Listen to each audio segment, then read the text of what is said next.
Talking food, we've got a lovely author on the phone now. Her name is Amanda Tiffin. She's on the phone from Christchurch, and she's written a book called A Life Less Sugar. Hey, Amanda, how are you? I'm good, thanks. How are you? Congratulations on the book, firstly. Thank you very much. And also on your amazing achievement. You lost 20 kgs just by reducing your sugar intake, and we all want to know how you did it. Well, it was very easy, actually, once I got my head around what I was doing. But it really pretty much came down to swapping foods, swapping high sugary foods for low sugary foods. So my diet, while it did change, it didn't really change a heck of a lot, and I haven't really sort of missed out on much because of it. I think that's what most people be freaking out at, like, oh, I don't want to listen to her because she's going to tell me I can't do that, I can't do that. And I'm sure that's the way it was. But so you made some tweaks. So if someone's listening now and they've decided that New Year's the time to lose a little bit of weight, it is apparently the top New Year's resolution in America, the UK, Australia and New Zealand is to lose weight. What do we need to do? Well, as I say, it's just as easy as swapping some foods.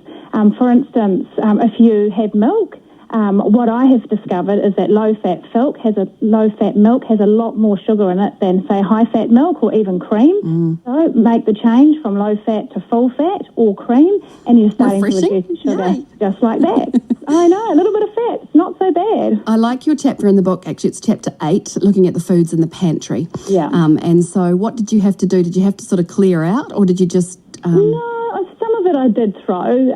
Some of it's still there. But it's just really changing it to different types. So, for instance, I don't really, like all the sauces that I had there, they got the biff because I didn't realise, like my sweet and sour sauce, I think it had something like 60 teaspoons of sugar in it. And I used to love my sweet and sour chicken, and I was like, oh, that's not good. So that got the turf. But some of the stuff's still there, but it's about moderation. So even if you are having sugary things, if you have less of that sugary item, then you're still reducing your sugar. You don't go nuts on it. So instead of having the entire packet, maybe have half. So it's really that easy. It's just swapping and reducing. Okay. Now, should we be thinking, this is the big thing. A few years ago it was fighting fat and to reduce fat, and we've sort of realised now that it's controlling that daily sugar intake.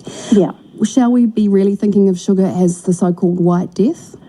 Yeah, I don't know if that's the terminology that I would use. I know that it's not very good because of the effect that it's had on myself by reducing it. That's how I've worked that out. But I think we should be thinking about sugar as in moderation, because it's still good to have sugar and it's still good to have carbs, just a lot less of it than what we're consuming. So I think moderation is the key. And what about, and I know you're a busy mum, did it help with the kids too, with regards to behaviour? That has sort of settled down a little bit. I was quite sneaky there because I don't want to force my lifestyle onto other people. It needs to be their choice. But you can make little changes, like instead of buying just any old jam that's full of sugar, I now look at all the jams and I go, okay, well, this one's got the least amount of sugar, I'll buy them this. So they're not missing out. So it's about reading the label, isn't it, and working out? It is, it really is. And forget about what's on the front of the label. That means nothing. I came across some tomato sauce the other day. On the big front of it, it said 60% less sugar. And for a second there, I went, wow, this is awesome. I'm going to grab that. And then I went, no, hang on, let's have a look at the back, read the label, and let's grab the 50% less tomato sauce.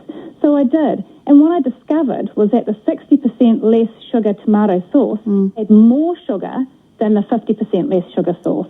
How do they get away with that? Well, it was different brands. So while the 60% less sugar may well have been 60% less sugar than its normal full sugary brand, it wasn't false advertising. It was just clever advertising. And the other one is I gave the kids some money to buy some bottled water the other day, and I said, make sure it's the clear stuff. So they came back with the clear stuff, and then they started bouncing off the walls, and I was like, okay, let's have a look at this bottled water. And so I had a look at it, and on the front, so it was totally clear water. On the front it said apple-flavoured, low in sugar. And then I flipped it over, and it said 17 grams of sugar.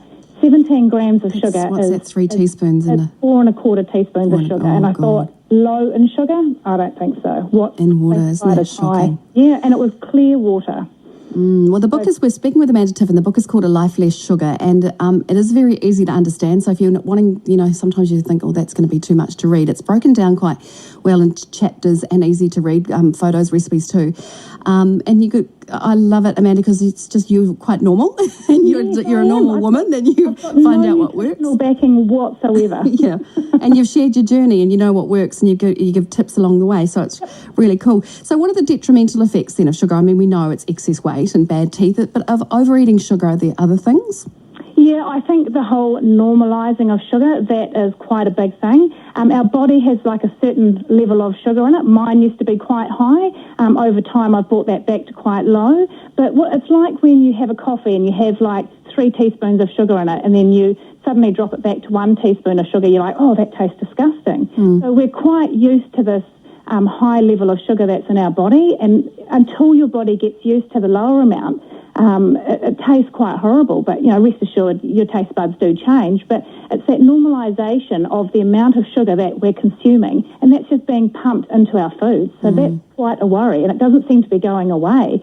And the worst thing is the manufacturers seem to now be the manufacturers now seem to be putting sugar-free all over our foods, and they're just pumping it full of sweeteners. Yeah, sugar-free is not really sugar-free. If it tastes sweet, there's some kind of sugar in it. Yeah. And the scary thing is some of these sweeteners can actually trigger us to gain weight because they increase our appetite. So we've got to be careful.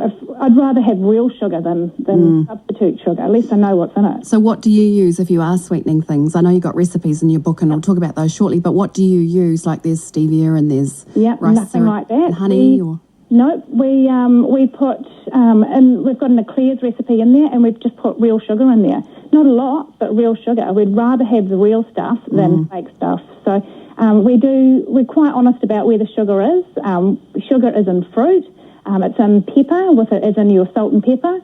It's in everything. So we just use real natural products, and all the products in our recipes are found at the supermarket. I hate having to go and spending lots of money at health stores, so we use real products. And you can use any products you like at the supermarket, but it just pays to have a look and just see which one's got the lower amount of sugar. Oh, it's brilliant too, because it's Kiwi products. You're finding them in your local supermarket. I've got Melanie on the line who makes homemade preserves. She agrees with you, Amanda. She says making all these beautiful preserves, she doesn't think it needs heaps of sugar. Hi, Melanie. Hello, how are you this morning? Great to have you on. Yeah, it's a very interesting subject, jams and things that kids and stuff like. I've made my own preserves for years and years and years, and I've just done another batch of piccalilli, for goodness sake. You don't have to make 1 million jars at once like our mothers and grandmothers did. But I know that when I make a jam, what I do, the key to making any preserve is the less sugar, the more you reduce the product down. So instead of getting 30 jars of jam, I might get, say, 10 if I was to use that equation. I use a very, very small amount of sugar. Yeah. And most jams need so little sugar, it's insane, because if you cook things right down, they have their own pectins, etc. in them, and they will set. If it's important for the person who's spreading whatever it is on their toast that it's a set product, really set, you just reduce it down further, and you can do it with even bags of berries from the supermarket. If you're that hell-bent on doing a good preserve, just knock the sugar out, reduce it down, cook it slowly, watch it. It'll set within an inch of its life. Do you agree with that, Amanda? Yeah, absolutely. I mean, I think the reason why we're putting so much sugar into stuff is because our body's used to having that amount of sugar. Once you start, somebody the other day said, when I was doing some baking, rather than putting the full amount of sugar in it, I put in half the amount, and nobody noticed. It's like, there you go. Yeah, it's exactly right. Exactly right. Just reduce the sugar, reduce it down. I make a tomato sauce. It's very hard to tell from what it tastes far superior. And in actual fact, the person who put me onto that was Linda Hallinan in the Sunday newspaper. And you just Google Diane's tomato sauce, and there's so little anything in it except tomatoes. The good product. Yeah, the good product. The spices, a little bit of spice, a little bit of onion, reduce it down, and it's a beautiful, beautiful product. And I think the more that we can do ourselves, the more we know what goes into that food, and the less sugar that we can choose to consume. Nice work. Thanks for phoning in, Melanie. Which part of the country are you in? I'm in Taranaki. Oh, lovely. Enjoy the day, and thanks so much. you. Appreciate that. Okay, bye. And happy preserve making. So there you go, Amanda, that she completely agrees. So it's just, and it's what your whole book's about, just reducing the sugar. They're not saying stop, but just bring it down. What's your rule? 6 teaspoons a day, is it? Yeah, I sit around 6 teaspoons a day. I mean, every day is different. Some days I'll have less, some days I'll have more, so it kind of balances out. And I always know if I'm having too much sugar, if it's snuck in there somewhere, because I'll start to gain weight. And all I have to do is bring it back again. Yeah, good one. Which meal surprised you the most? You talked about your sweet and sour chicken, I think it was. Was that the one that surprised you most in your previous eating life with the most hidden sugar? Absolutely gutted to find that my sweet and sour chicken was a no-go anymore. But yeah, low-fat foods, that struck me. The bottled water, the flavoured bottled water was one thing. But I'd have my zone a couple a day, and there's like 5 teaspoons or 4 or 5 teaspoons of sugar in that. And I had no idea. So bottled water was a big thing, and low-fat was a big thing. The amount of low-fat goods I had in my cupboard and in my fridge was huge in sugar. And it had been sold to me by society that low-fat was the way to go, but nobody knew that they'd stripped the fat out and replaced it all with sugar. Nice and work. that's worse. I've got a text here, and thank you so much for texting in. If you'd like to, 3920 pops up straight on my screen. How do you get through the sugar withdrawal? Well, I did it very slowly. I mean, you don't have to go 30 teaspoons down to 6 in one day. I mean, all you have to do is, like I said before, make the subtle changes. Get rid of once you've drunken, or get rid of the old low-fat milk and swap it out for full-fat milk. Just by doing that, you've automatically reduced your sugar. So every day, make a little change. Do a wee swap here, do a wee swap there. If you want to go hard out and drop from 30 teaspoons down to 6, go for it. But it's going to be hard on your body, because it's like an addiction. You're going to go through withdrawals. But there's no need to put your body through that. Just do it slowly. This is a lifestyle change. It's not a fad. It's not I've got to do this just for a month. It's your new lifestyle. So ease into it. You do not have to go hard out. Nice work. Thank you so much. It's Amanda Tiffin. Her book is called, the recipes, by the way, are by Lee Brown. And the book is, yay. And the book is called Life Less Sugar, How I Lost 20 kgs by Reducing My Sugar Intake. Have a lovely day in Christchurch, Amanda, and all the best with the book. Thank you so much. 13 minutes to...